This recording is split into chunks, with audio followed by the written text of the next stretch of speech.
Welcome back to Timeless Wisdom. Today, we are going to explore a psychological weapon that is as ancient as the stars, yet almost entirely forgotten in our hyperconnected modern world.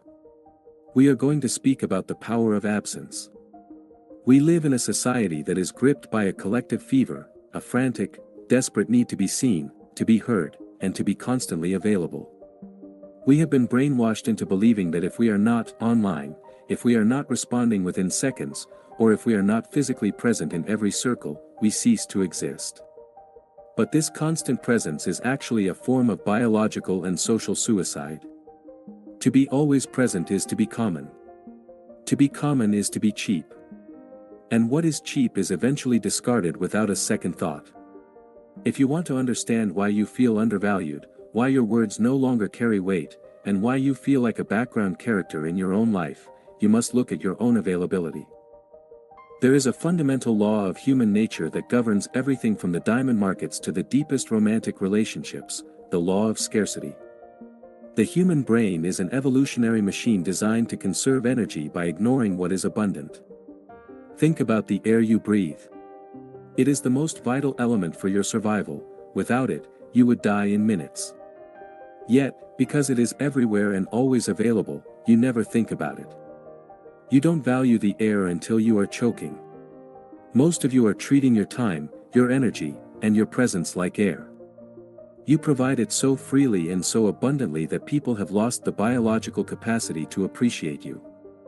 They don't value you because they have never had to wonder where you are. They have never had to feel the cold, sharp reality of your absence. To reclaim your dignity and your power, you must learn the divine art of disappearing. You must teach the world that your presence is not a right they possess, but a privilege they must earn, day by day, through respect and reciprocity. Consider the sun during a brutal, never-ending summer. When the heat becomes unbearable, people do not praise the sun, they curse its intensity. They hide in the shadows, they close their shutters, and they wait for the sun to leave. But imagine those same people after 3 months of a dark, frozen, and soul-crushing winter. They will stand on their balconies at dawn, shivering, just to catch the first pale ray of morning light. The sun is exactly the same in both scenarios. Its power, its heat, and its brilliance have not changed one bit. The only thing that changed was its availability. If you are currently in a summer phase of your life where you are giving too much of yourself to people who are hiding from your light, it is time to set. It is time to let your winter begin. You must have the courage to withdraw your warmth so that others can remember what it felt like to be cold. This is not about ego, it is about the preservation of your soul's value in a world that thrives on consumption. Why do we stay in rooms where our presence is ignored? Why do we continue to send messages to people who only give us one-word answers? It is because of a deep-seated, primal fear, the fear of being forgotten. We mistakenly believe that if we just explain our worth one more time, if we argue a little more passionately, or if we show them how much we care through constant attention, they will finally have an epiphany and treat us with the respect we deserve. But here is the brutal truth that wisdom teaches us: you cannot talk someone into valuing you. Every word you spend trying to explain your worth actually devalues it. When you argue for your value, you are essentially admitting that your value is up for debate. And in the eyes of a person who does not respect you, you have already lost that debate the moment you opened your mouth. Absence, however, is a message that bypasses the rational mind and hits the primal instincts. Silence is a mirror that reflects the other person's behavior back at them with terrifying clarity. When you are present and complaining, the other person focuses on your complaints, not their own actions. They see you as difficult or demanding. But when you suddenly and completely vanish, when the messages stop, when the calls end, and when your seat at the table is empty, the focus shifts. Now, there is no difficult person to blame. There is only the void you left behind. In that stillness, they are forced to confront the reality of their own conduct. They are forced to live with the consequences of their lack of appreciation. Silence does not argue, it simply states a fact: I am gone because I am worth more than this. This is the ultimate form of self-sovereignty. You are not asking for respect, you are creating a reality where respect is the only way back into your life. Real power is the ability to walk away and never look back to see if they are watching. Most people walk away but keep their heads turned, waiting for a sign that they are missed. This is not absence, it is a performance. True absence is a total withdrawal of energy. It is the realization that your energy is a finite currency and that you have been spending it on a bad investment. When you stop pouring your light into the black holes of toxic relationships and unappreciative circles, you suddenly find that you have a massive surplus of energy for yourself. This is the moment your internal kingdom begins to thrive. You realize that the world didn't end when you stopped being the one who kept the bridge from collapsing. In fact, your world finally began. Let the bridges that are not maintained by both sides burn to the ground. The light from those fires will show you the way to a better path. In the ancient traditions of wisdom, the master was never someone who was easily found. If you wanted the guidance of the Stoics, the Zen masters, or the Desert Fathers, you had to travel, you had to search, and you had to prove your sincerity. These masters understood that truth, when made common, becomes a cliché. They protected their presence because they knew that the human spirit only values what it has to strive for. In our current era, we have done the opposite. We have made ourselves, one-click, humans. We have allowed our boundaries to become so porous that anyone with a smartphone can interrupt our peace at any hour of the day.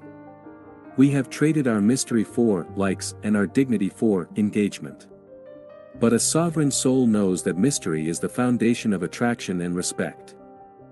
Think of the people you truly admire, the ones who seem to have an invisible weight to their presence.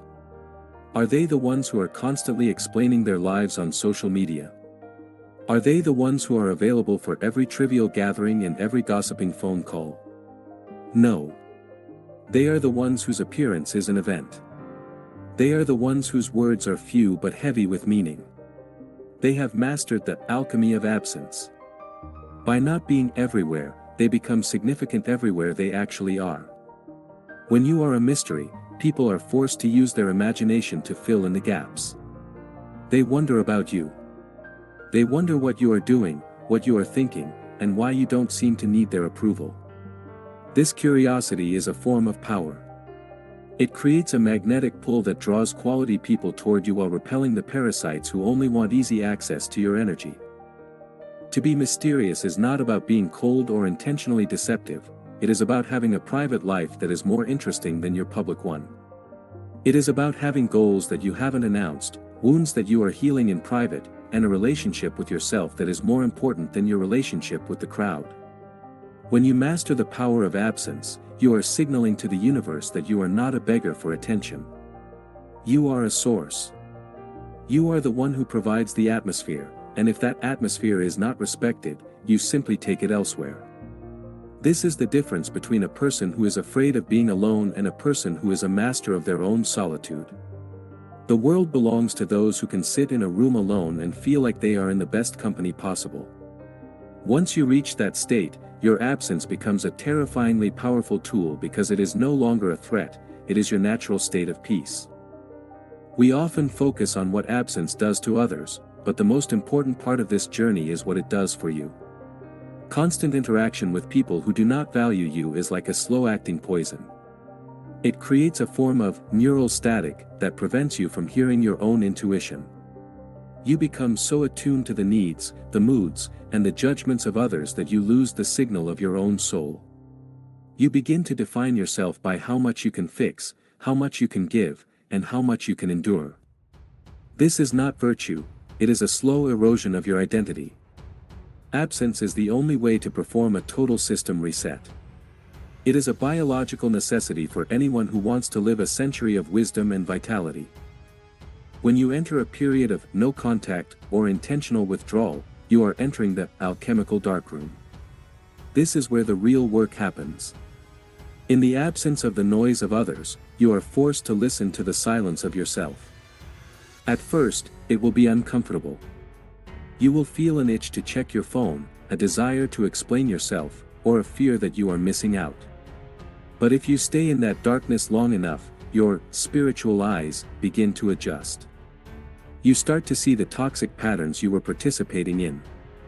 You start to see how much of your energy was being wasted on people who were never going to change. You start to feel your own strength returning to your bones. This is the time when you rebuild your body, sharpen your mind, and deepen your connection to the divine. You are not lonely, you are in training. You are becoming a person who cannot be manipulated because you no longer fear the loss of anyone's company. This period of withdrawal is where you reclaim your frequency. Every time you respond to a toxic person or stay in a disrespectful environment, you are lowering your vibration to match theirs. You are becoming a mirror of their chaos. But in absence, you regain your own unique rhythm. You become like a bell that has been cleaned of dust, your tone becomes clear, sharp, and resonant. When you eventually decide to re-emerge into the world, if you choose to at all, you will notice something remarkable: people will react to you differently. They will feel a weight, a gravity, and a respect that wasn't there before. You didn't have to say a single word to earn it. It is the natural result of a person who has spent time in the shadows and emerged as their own sun.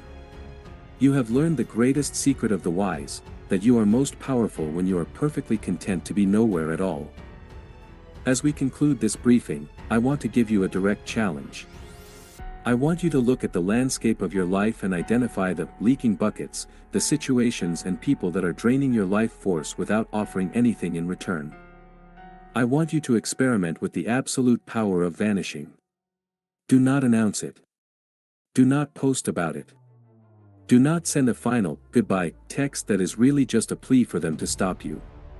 Just cease to exist in their world.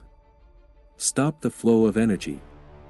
Stop being the architect of a bridge that only you are crossing. Let the silence become the wall that protects your peace. If they truly valued you, they will find a way to reach you through the silence. If they didn't, the silence will simply confirm what you already knew deep down. The world will call you selfish. It will call you arrogant.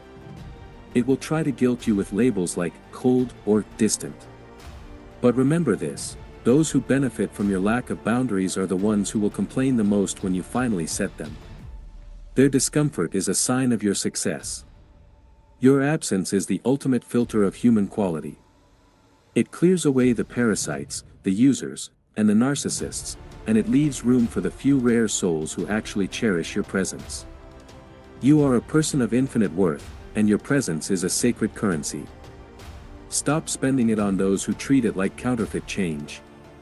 I am the voice of timeless wisdom, and I am telling you that your path to mastery begins the moment you realize that your greatest message is not what you say, but the silence you leave behind when you walk away.